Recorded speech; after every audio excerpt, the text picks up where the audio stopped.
The following is a local resident producers program. The program content is the sole responsibility of the producer and does not necessarily reflect the views or policies of CATV2, Oshkosh Community Access Television, the City of Oshkosh, the Oshkosh Cable Television Advisory Commission, or Time Warner Cable.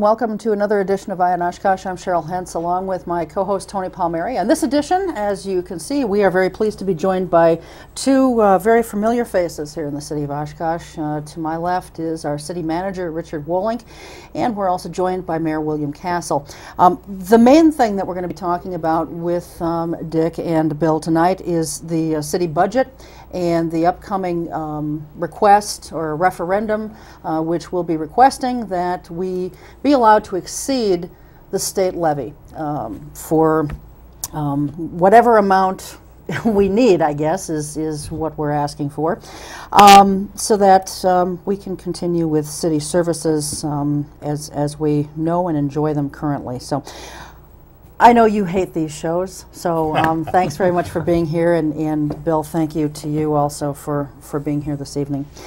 Let's start out by talking about where we're at with the city budget. Now, about a month or so prior to our taping this, you had presented a little mini budget workshop at the city council meeting. Why don't you just kind of recap that for us and tell us what that entailed and what that showed us needing to cut?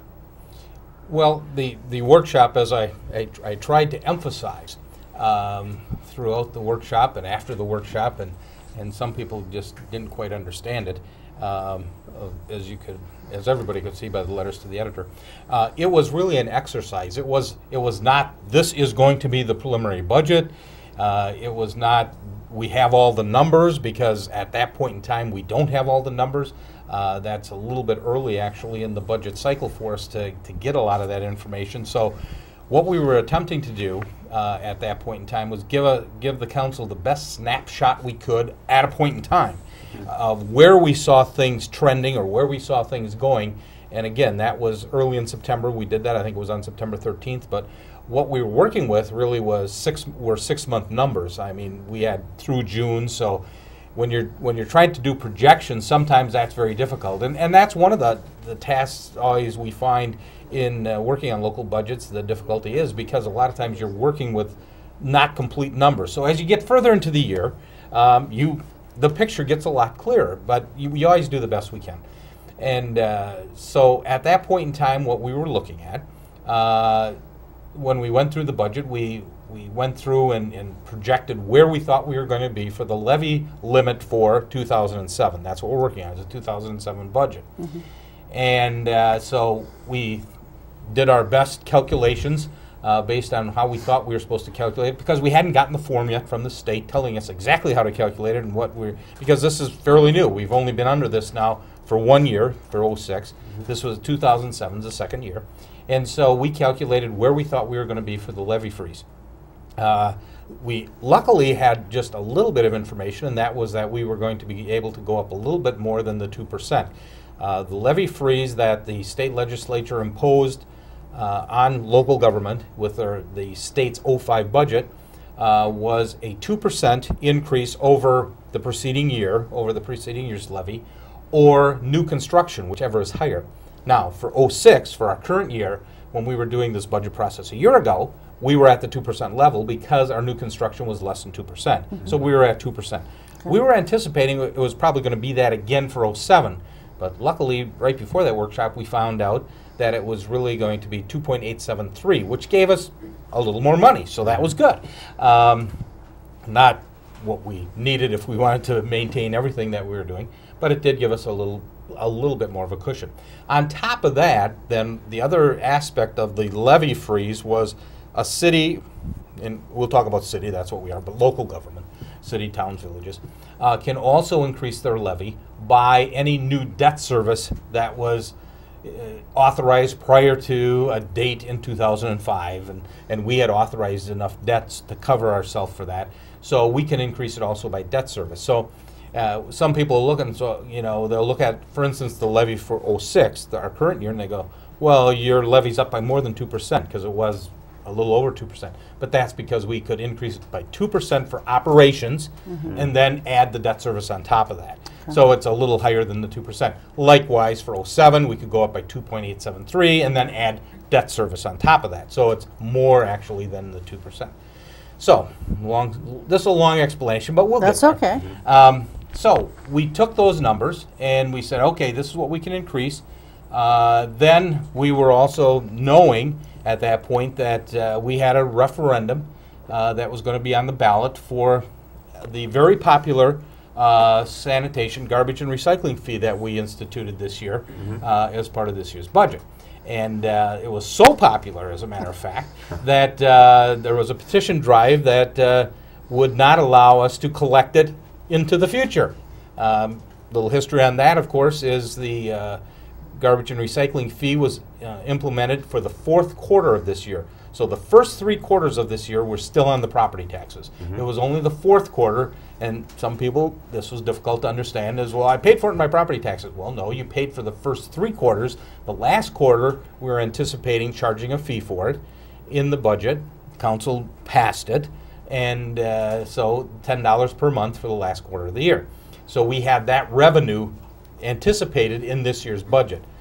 Now, when we were working on the exercise for the workshop, we said, okay, let's do a budget assuming that was going to continue, that we were going to actually get that fee in '07, the $10 a month, and see where we're at based on the needs of the city, the needs of the department. That's how we do our budgeting.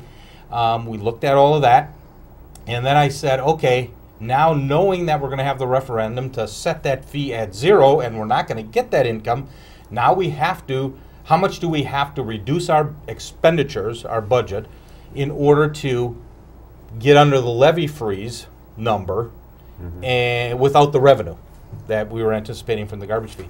And so when we looked at our total budget, our total operating budget around $40 million, we had to get like $1.2 million that we needed to get below the levy limit from where we started with the operating budget.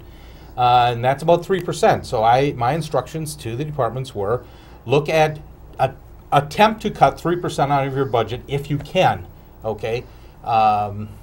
So that was the instruction, so that's what everybody went to work on. So that's where we came up with, as people went through their budgets, the majority of our budget is payroll. It's wages and fringe benefits associated with that payroll. Before we started the show, I was telling Tony that a little over 87% of our operating budget is payroll and benefits. So there's not a lot other than that.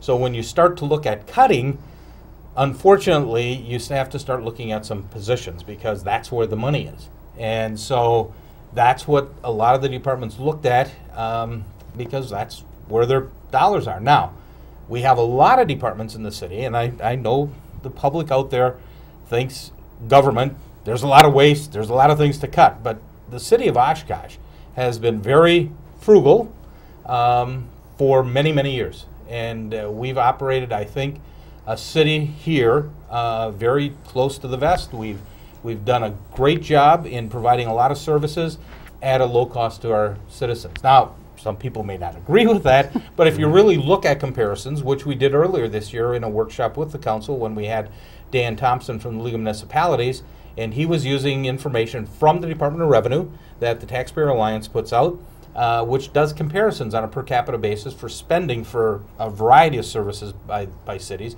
He looked at the 5 cities larger than us and the 5 cities smaller than us, and we were at or near the bottom in every category. Well, that says we've done a very good job holding the line on expenditures. And isn't it true, Mr. Wollangk, that a levy freeze punishes cities that have been frugal, doesn't it? Yes, it does, because you're already operating very frugally, or I think.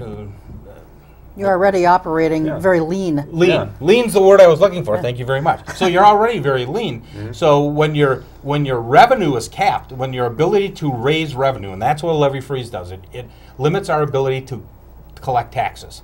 Okay, when that is now limited by the levy freeze, and you're already at a bare bones operation, other than the things like wages and things, which unfortunately some of that is even difficult for us to control due to the binding arbitration and some other things we have in this state, the MEDARB law, you don't have a lot of extra things to cut. So they looked at, a lot of the departments looked at personnel, and that's where we got into the police department, because police and fire, two largest budgets we have. And personnel makes up, again, a big share of their budget. So they were looking at personnel in order to get to that 3% level. Right. And of course, that's when we had the outcry, you can't cut police and fire. Not that we want to, but again, this was an exercise to show the possible ramifications that we were facing with where we were at that point. Okay. Not knowing some things. You know, we didn't have all of our revenue numbers yet at that point from the state.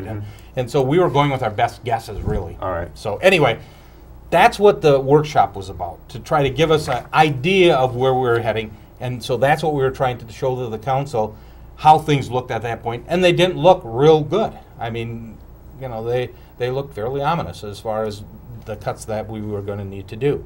Now we can fast forward to today if you want to ask me about where we are today. Okay. Right. Well, but as part of that exercise, the things that had been suggested by department heads or whatever, with respect to police, was reducing sworn officers by 9. That would be 3 liaison officers, 1 detective, 2 sergeants, and 4 patrol officers. And in the fire department, reducing 3 fire department positions or firefighter positions, reducing overtime, reducing repair to vehicles, and reducing conference and training type things. You know, and of course, those are the things that the media picked up on, because those are the things that really tug at people's heartstrings. I mean, sells newspapers too. Well, but none of us wants to see crime get any worse, or even the potential for it to get any worse. We've had 4 murders already this year. So since this was an exercise, was there something different that they could have cut in the police department that would have saved the money, been at that 3% cut, but not been cutting these types of positions? Certainly. I mean, not in the police department, really. They could have gotten rid of all their cars and walked, maybe. But, you know, go back to beat cops. But you know, they had 5 squad cars still in the budget at that point. And you know, well, do they need 5 new squad cars? And you know, some of those things. So to the answer to that question, sure, there were things to do. And also, when we went through that exercise, it also showed we did still have some room. I mean, we did the 3% because that was the number to get to the 1.2 million. After we did that, we saw, well, 3%, you know, and you get, when you work with percentages, sometimes it doesn't quite work out. I mean, you can say, well, the levy went up by this percent, but your expenditures went up by a different percent, you know. So 3% probably for the police, because they are a larger budget, was more than we needed in order to get things to work out. So we actually had, it showed we had extra dollars, 600 and some thousand, $655,000 room under the levy limit in that exercise. It showed that. So that was one of the things that were then brought up by a council member after that. I said, okay, use that money then to restore some of those positions, and you know, he illustrated a scenario like that, and that's exactly what we started then working on, because it was loud and clear. The council instruction to me at the next meeting was, come up with a budget, do the best job you can, and try to maintain the level of service in protective services in police and fire. And so that's what we went to work on, and that's what we have as a preliminary budget that was going out this week. Okay. And so what does that preliminary budget show? I mean, what would we be looking at cutting under that budget? Well, we still have a lot of cuts. but not in police and fire. Okay, now Hey, let me go. I could ramble through a list real yeah, quick. You yeah, can run through I'll let of the mayor do cuts. that, but the one thing I got to mention, because people are going, well, how did you restore all that stuff if it was so bad? And I just want to say it's because we now had 2 additional months of revenue. We got some more numbers from the state, so a couple of our revenue numbers increased. So we had better revenue projections than it looked at after June. I mean, some of our revenues were actually trending up. We had better interest in that. So we now could see that we could have some additional revenue, which now we could project. You know, finance people, CPAs are very conservative until they can really see the numbers. And so with two more months of actual figures, as we then started working on the preliminary budget, we were able to project some higher revenue. So between that and the additional money we still had under the levy limit, and then also we got the calculation for the levy limit, which gave us a little more money. I think it was another 12,000 or something, but every little bit helps. That also played into it. So we had additional revenue, we had better interest earnings than we had anticipated. A couple of the other items came in a little higher, and along with the $600,000, now with the preliminary budget, we're within $60,000 of the cap. We're very close. Okay. But the mayor can go through some of the actual cuts that I illustrated in the preliminary budget that are still there. Yeah, right, absolutely. These are still here. Example: eliminate a part-time prosecutor in the city attorney's office. It's the a payment for his office payment, expenses. right. Yeah. Right. The payment for his office. He's still going to be there, but we're not going to pay him anything for his office expenses, so he may not look kindly on that. Right. Finance department, one part. Is that part-time help? You're going to add some reduction in part-time help. Right. Information technology budget. The areas of you're not going to purchase as much software, hardware, and cut back on conferences and training. Right, and we're also eliminating one position. Right, and one position, public safety. This is one I think we should have some still dialogue on at the council level. You're not going to fill that sergeant's position. Correct. We eliminated it from the table of organization. Right. You're going to 2 squad cars instead of 5. Yep, eliminated 3 new squad cars. Crossing guard, corner of Bowen and Merritt, you're proposing to eliminate. Correct. Lieutenant in the fire department in the inspections division. I think it's instructor, isn't it? Or instructor? You're right, instructor. Yeah, instructor position, lieutenant. So, you know, what does that cut back on the ability of the firemen down the road to be a little more they'll have to do some double duty. They'll have to do some double duty in the instruction area, but you know, we can get by. Engineering, you're going to get rid of draftsman, right? Right. Street division, eliminate a heavy equipment or a equipment operator. Correct. Garbage, you're going to get rid of 2 gentlemen operators, and that's because primarily now we're not picking up at industry or commercial. We already weren't picking up large residential. Right. Over 4-unit apartment we stopped picking up from. Parks, you're going to get rid of some flower planting, the geese elimination program, outdoor skating, and tree replacement programs. And let's see, also groundsman, right. And in the forestry, you're not going to get no more planting in the right-of-ways and any replacement trees you might have damaged or something. Community development, inspection services budgeting in the secretarial, you're going to combine or reduce, right? There's a position that they shared, a full-time position that was shared, that's gone. Sign department, eliminate a part-timer. Correct. Library, four A positions, right? little over 4. A museum, you're going to get rid of a custodian position. And in the grand, you're just going to have a 3% reduction. In the amount that we have been subsidizing the grants operation.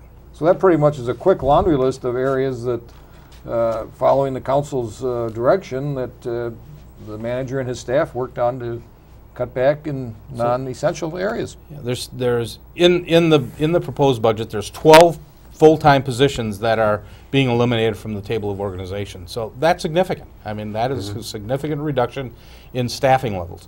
Now, I've also heard some people say, well, are those filled positions? One of them is a filled position. The others are unfilled positions right today. And that's because when they became vacant this year, we didn't fill them in anticipation that we may have to eliminate them. And in a management position, in good conscience, even though we had a lot of pressure from our represented employees that they wanted those positions filled, I said I cannot responsibly fill those positions knowing that we may have to cut them in the budget and then 3 months after you fill a position, you tell somebody, well, too bad, we're sorry that you took, left your last job to take this job, but now we have to lay you off. I didn't think that was responsible. And so we've been operating without that position filled. A lot of departments don't like it because it means they're not getting things done. Sure. But we knew that we may have to face the elimination of those positions, which we are. Like I say, one of the positions currently is filled. The part-time positions are filled, but we didn't fill the full-time positions. So, but it is a reduction in the budget because those dollars were budgeted in this year's budget. Sure. They're not in next year's budget. Okay. That goes right back real quickly to the fact that Wisconsin Taxpayers Alliance says this is one of the leanest cities already, the way we're operating, and now we just got a little leaner. And where do you all of a sudden say, wait a minute, this is going too far? Well, and I know that are contract negotiations still ongoing? We have not had any settlements with any of our labor groups. We have there's 8 groups that we negotiate with in the city. There's 7 in City Hall, and then there's the library workers that have also a represented group there. So there's 8 different groups we negotiate with. We have started those negotiations. All the contracts end the end of this year. We have no settlements reached at this point in time. Can't tell you if we're going to have settlements, where they're ongoing, so we don't know. And you probably can't discuss a whole lot about that either, but, since 87% of the budget is payroll and benefits, a lot of the talk in the community and on blogs and so forth is, these union employees just have to understand what predicament the city is in. They have to bite the bullet. They have to stop being greedy. They have to give up their gold-plated benefits packages and things like that. That all sounds well, but, as an employee, would you want something taken away that has already been given to you? I understand it happened at Rockwell, but there are certain laws that control what can and can't happen here also, correct? No, that is correct. It operates a lot different than the private sector does. The public sector is a different animal in the state of Wisconsin, and even at the local level versus the state level, we're all public employees, but it operates a little differently at the state level than it does what the rules and the laws that we're under as far as how we have to operate. So what do the laws that you have to operate within say? Well, number one, they say when you have the bargaining units, the unions that we do in this city, we have the mediation arbitration law in this state. So, and it works 2 ways. I mean, one way it works is that our employees can't strike. That if we can't reach a settlement, it goes to arbitration, and then an arbitrator, they decide the settlement, how much, what the benefit package is going to be. So, you can not settle and then,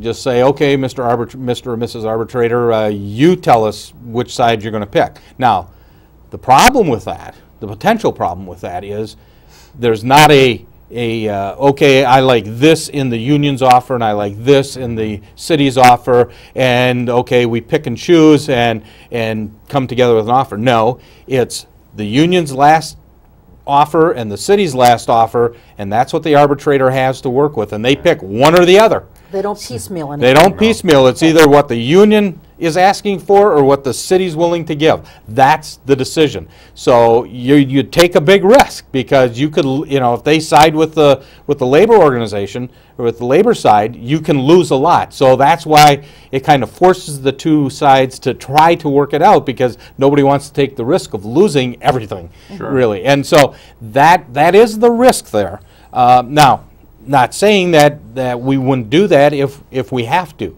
but you try to reach a settlement, you try to negotiate a settlement. Now, the other thing, you were talking about the benefits and the wages and all that type of thing. Those are all mandatory subject of bargaining in the state of Wisconsin. We cannot arbitrarily change health insurance premiums, or change the plan and things like that, or how much the employee pays towards health insurance. In the private sector, you can do some of those things. Not in the public sector. Those are, any time you do anything with benefit levels, it's mandatory subject of bargaining. You have to bargain that at the table. as they say. And then you get into the what we call quid pro quo, where if you're going to ask the union side to give something up, that means the management side has to give something to get something. It's the quid pro quo. So a lot of times what that means is you have to give more in wages if you want to get something in the benefit area. So, and if you don't have a lot of money, that's a problem. So, you know, those are all the negotiating things that we're faced with. And those are the laws that a lot of people don't understand. They say, well, just tell them, take away their benefits or make them pay more. Well, it's easy to say. It's much harder to do because we got to negotiate it. Well, I'll let you jump in here in a second, Tony. I'm just kind of on a roll here. You know, what I think a lot of the people in the community are saying by looking at some of these blogs, and, you know, I understand where they're coming from. They say, okay, greedy, that's their word, not mine, greedy union employees, be willing to make a little bit of a sacrifice here. You know, we understand that maybe you can't be forced to do it, but if you don't want to see your fellow union employees laid off, potentially, be willing to everyone give a little so that everyone can still have a job. Do you see that as, do you see the unions, at least the ones who are doing the bargaining, do you see them being willing to have some give and take, some room for give and take? Some are, and some are saying we've already given a lot. We've already given things in past contracts as concessions. You know, when you're talking and saying, well, we want more concessions in the health insurance area, because that's certainly a big cost to the city. They're saying, well, where are the wages? You know, if I do those concessions, I'm not even getting a wage increase. Right. You know, and our costs are going up. You know, inflation's still out there. Everybody has to put gas in their cars. You know, those costs are going up, and so the employees are going, no, we can't do all of this. You know, so if you're not going to give it to us in wages, well, then leave our benefits the same. You know, so it's those now. I'm not saying that everybody's like that. We have some unions that are willing to work with us, and we're doing our best. But they're not willing to take nothing, which some people think we ought to do. I mean, that. Oh, aren't they also looking at their comparables? That's the other thing. Maybe you want to speak to that, Mayor. Well, I mean, you know, they look around, see what's going on in Green Bay, Appleton, Sheboygan, you name it, and say, you know, we shouldn't be left way behind, or. Well, and nobody wants to get way out ahead, but they always make sure they're close. Well, and that's another part of the law that I failed to mention. We have mediation arbitration, but one of the things an arbitrator looks like, one of the rules of arbitration in this state with public employees, is they look at comparables. We have comparables for the city of Oshkosh that are looked at if we go to arbitration.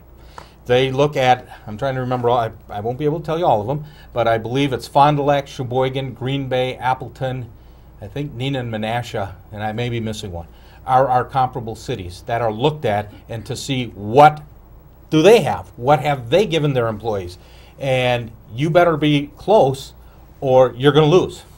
And so the comparable is always looked at, because that's what the arbitrator is going to look at. So when we already know there's settlements out there at 2 3/4% or 2-1 splits, and we know what their health insurance premiums, what the employees are paying, if we're not close to that, we're not going to win. What about non-represented employees?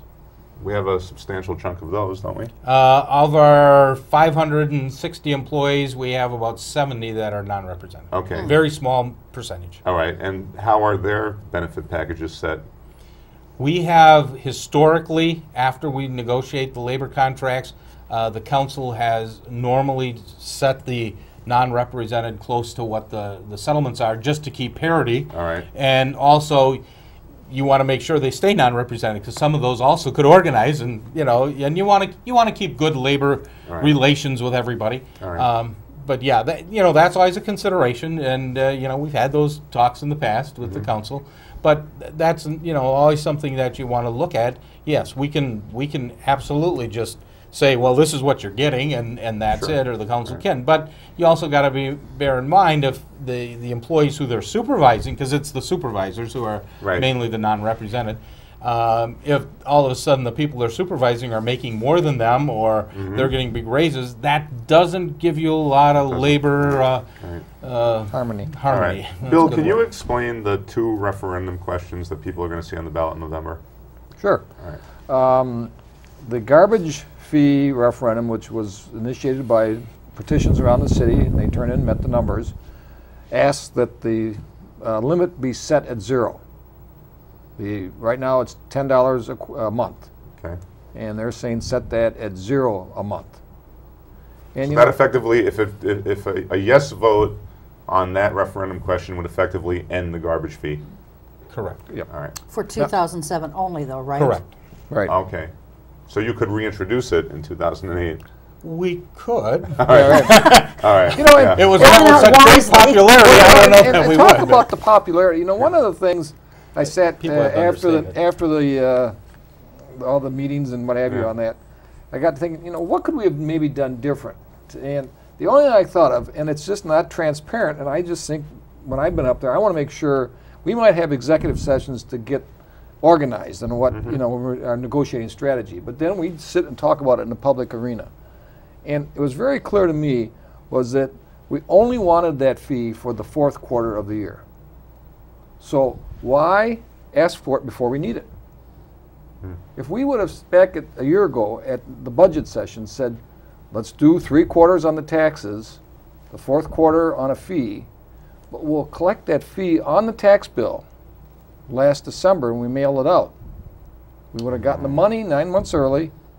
I don't think there would have been this uproar when people got a bill in August Sure. saying now you owe us for 3 months of garbage, and we might not be sitting here having this discussion on the garbage fee. Just, you know, but I just think we did it the right way and keeping it just what we needed, no more, no less. But correct me if I'm wrong. Isn't it true that both of you, and I think especially you, Mr. Wollangk, didn't you think that the garbage fee was a good idea independently of the budget situation? Because weren't you originally making the argument that the property tax method of funding as we were doing it was fundamentally unfair? That we had businesses paying for it, that we're not getting the service? I made that argument. You made the argument too, yeah. right? Yeah, and that is true. I mean, that's an absolute fact that everybody does not receive that service. But when it's on the property taxes, everybody who pays property taxes pays for it. So that is an absolute truth, that it is then truly a fee for a service. Now, some people say, well, I don't put out as much garbage as my neighbor, Yeah. and so then you get into all those yeah. volume type things. And, you know, that's a whole nother can of worms. But, you know, we wanted to make it simple and say we determined how many residents that we have in the city that we were going to pick up from, divided our cost by that number, and came up with the $10 a month. That's what it was going to cost. And quite honestly, it's not that it's a new concept. There are a number of cities in the state that charge a fee for garbage pickup. Sure. You go to the rural townships, they all have a fee for garbage pickup. You go to the townships immediately adjacent to our city, town of Algoma, town of Oshkosh, probably Nakame, they all have a fee for garbage pickup that the residents pay.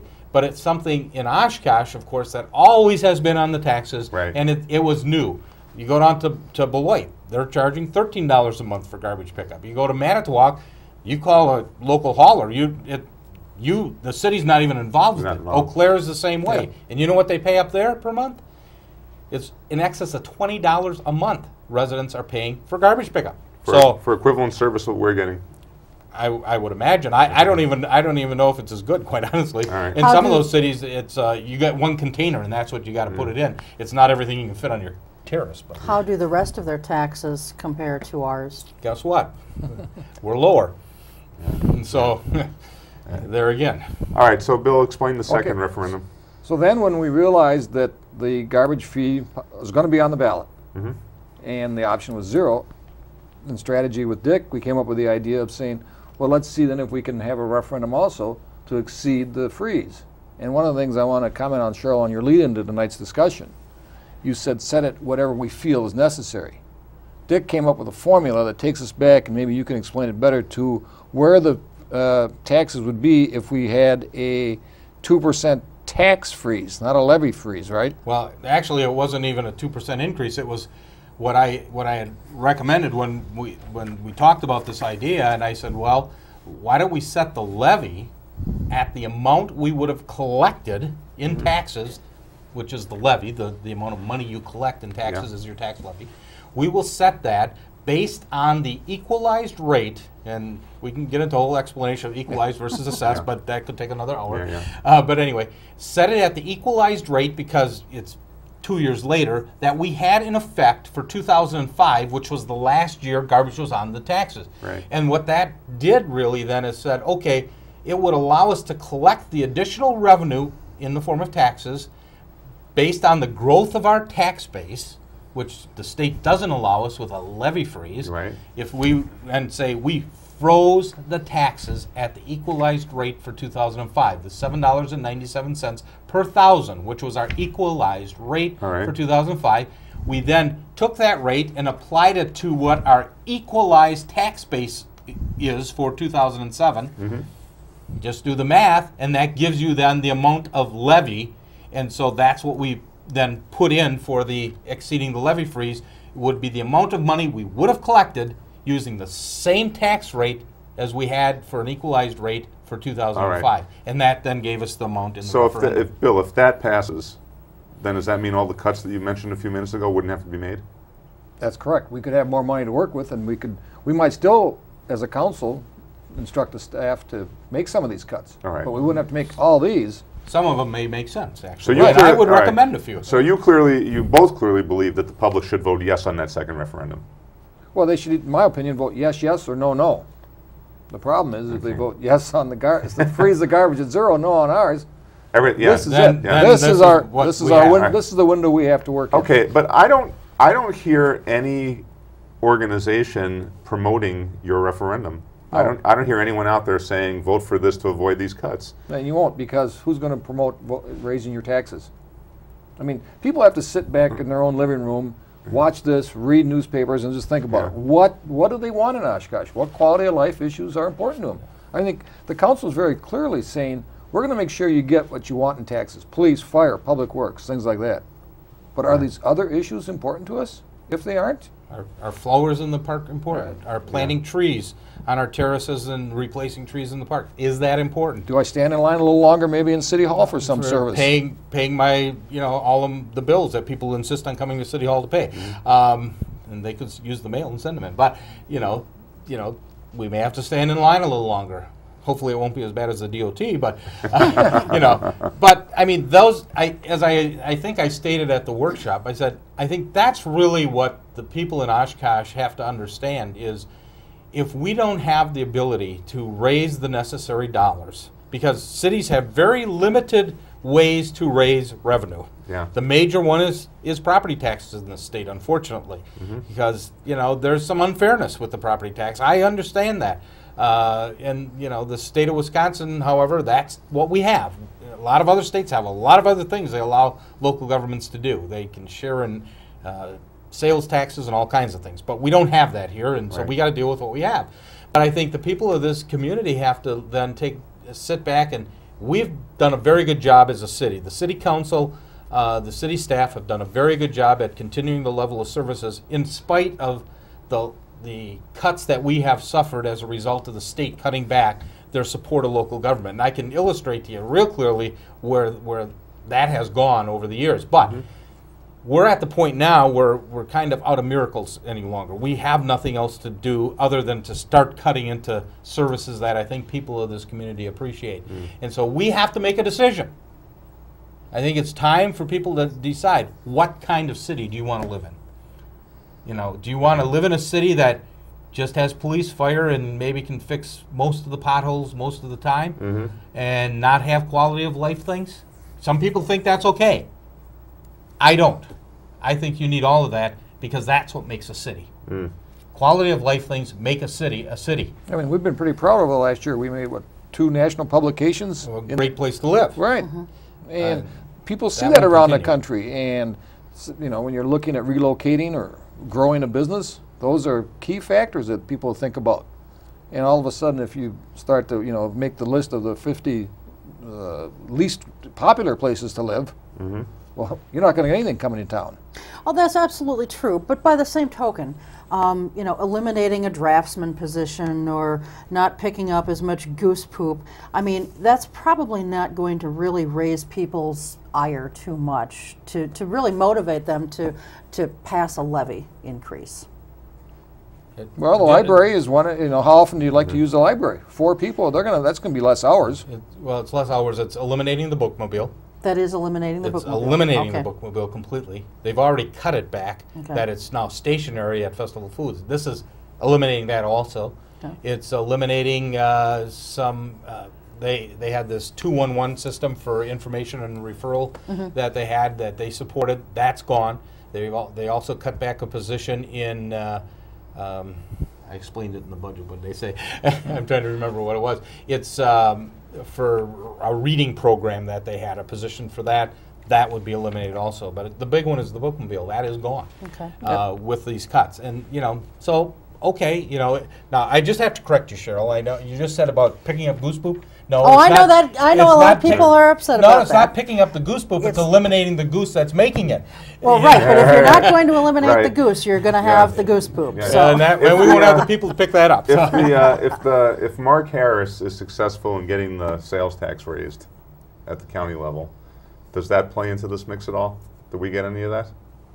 Well, in his proposal, if he gets it, he is saying that if his proposal goes through as he's saying, and the county board goes along with everything he's asking for, Right. I think his recommendation was a $5 per capita payment to all the local governments in the county. So in the city of Oshkosh, and it's based on our 2000 census, which was around 60,000 thereabouts, so $5 gives us $300,000.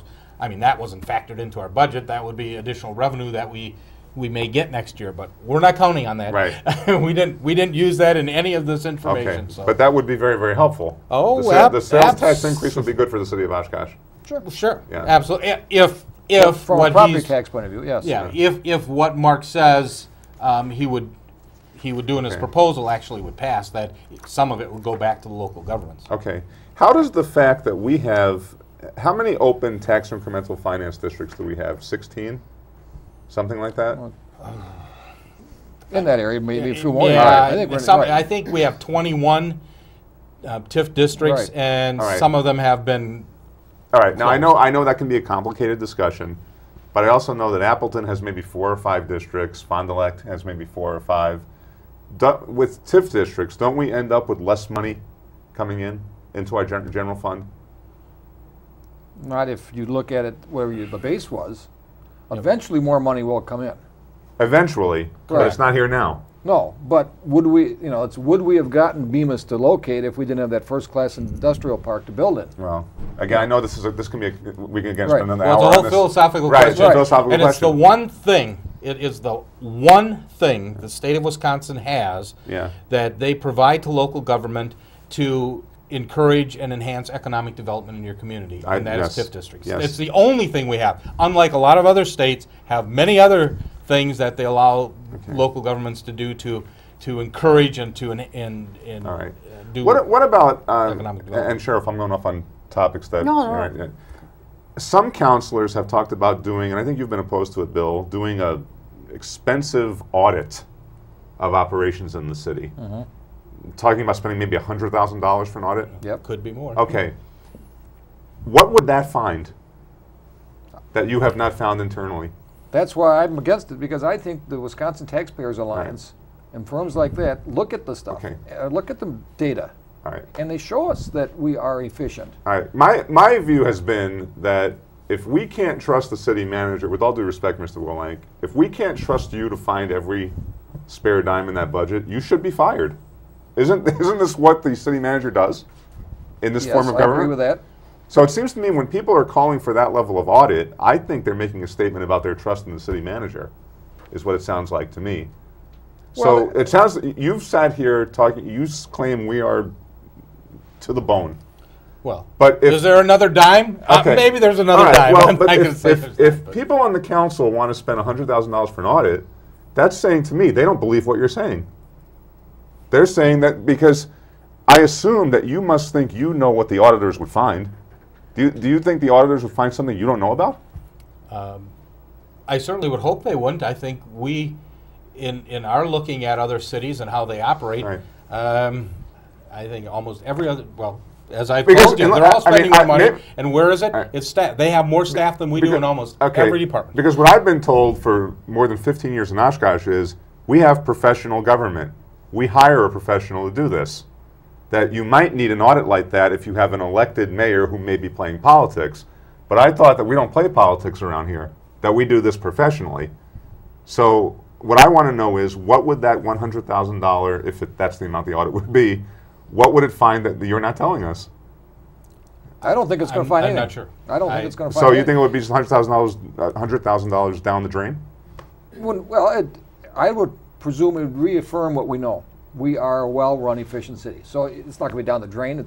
I think maybe that's what some of them are looking for, is confirmation that, yeah, by golly, we are right. I mean, it sounds to me like a cover for making tough decisions. So that if an auditor says you're going to have to lay off a couple of police, then you can say, ooh, the audit said this. We didn't make the tough decision as a council. To me, it sounds like a political shield, and I kind of think that's irresponsible. And I have to believe that we have qualified people at the university that can do an audit of the city for maybe much less than if we're talking about $100,000. What's your view on the audit? Well, I think maybe things should be looked at from outside for whatever reason, either to find something that maybe has been overlooked, or, you know, as first Bill of all, said, you know, we also to pay reaffirm an outside what we auditor have. to look at our books each year. Yeah. Correct. We have So to. we do have that. So that tells me a lot right there. Well, my point is, in this form of government, if your elected officials can't trust that your city manager is telling you where all the efficiencies are, then that's maybe what their problem is, and then they should say that. And you know, we keep talking about your evaluation every year. I imagine as part of your evaluation, they must be telling you every year, find as much possible waste and inefficiency as you can. Is that part of your instructions every year? Something like that? Something like that. Something like that. I mean, not in those exact words, but I think every year we work on the budget. Well, that's what we do. I mean, you know, we present a budget that we feel is very fair. We feel it's very lean, and a little bit leaner this year. But you know, Well, I would just challenge the city members of the city council who want that audit to be done to come out and say, we don't think that our city manager is getting the job done, because that to me sounds like what they're saying in calling for an audit. And, yeah. One of you two mentioned, though, and I think there's a lot of truth to that, it's a lot easier to say, well, our outside consultants said Yeah. we should do this, this, and this, and you can bring the bad news forward and not be the bear. You can just say, well, you're just doing what we paid to do.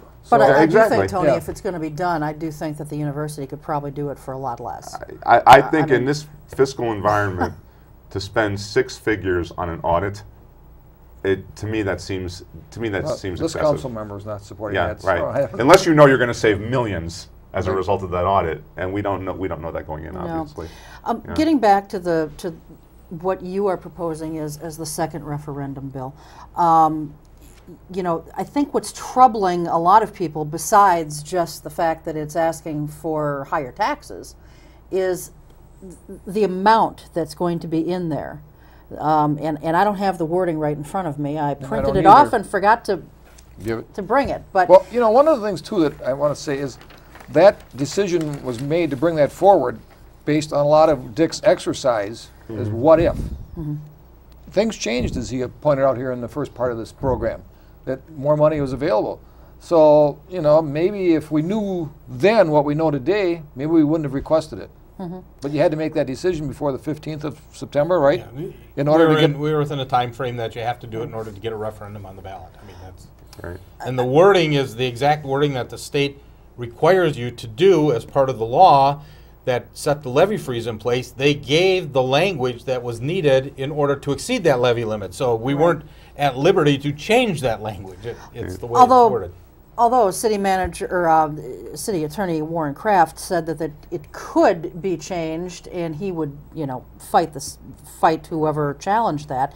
But I think because that bothers me as well, where it says by, you know, you're increasing the city tax levy by 9.5096% rather than up to. You know, I know it's just a small change in wording, and yet I think it instills a great more confidence in people that you're not just going to automatically, if this passes, automatically raise those taxes by 9.5%, almost 9.6%. you'll be more prudent, and that's the highest it would go, but it could be lower. And I understand that you guys have said it might not be this high, but when you've got something that says that, you know, we're all taught to read carefully what we're voting for and what we're signing. And when we have something like this, I think that's a sticking point for many, many folks. Is it possible that this could be changed? I mean, I know that... Not at this point. Not at this point. Okay. Ballots All are right. printed. Okay. But just to reiterate on that, the city staff would not be recommending that we go to that limit, but that was the limit based on, as Bill and I talked about earlier, was what we looked at if we had froze the tax rate at the equalized rate. So it would allow us to go to that if we had need to. If all of a sudden we found out that, you know, our revenues were going to be way down and things like that, it would allow us to do that up only to that point. But that certainly wouldn't be our recommendation now, after knowing what we know now, after going over a month now and having more current information. We wouldn't need anywhere near that much. So, yeah, that's all I can say. And unfortunately, that's the way the law worded it, but that's where we are.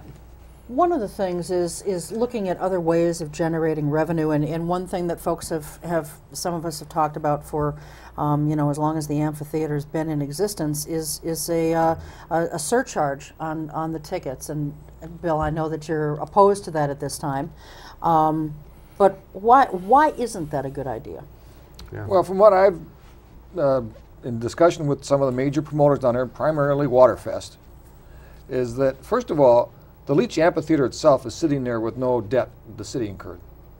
The amphitheater itself, well, how much? Well, it was about 50-50. It was about half paid with public dollars and half paid with private The amphitheater dollars. itself? The total amphitheater facility. With the land, Well, I know the land, but the land, that's what I'm saying. The land, we paid for almost 100% of the land. We bought that from public service. Correct. Right. We paid for the toilets. Correct. Right, that's what I'm saying. But the theater, the reason people go down there is to be entertained.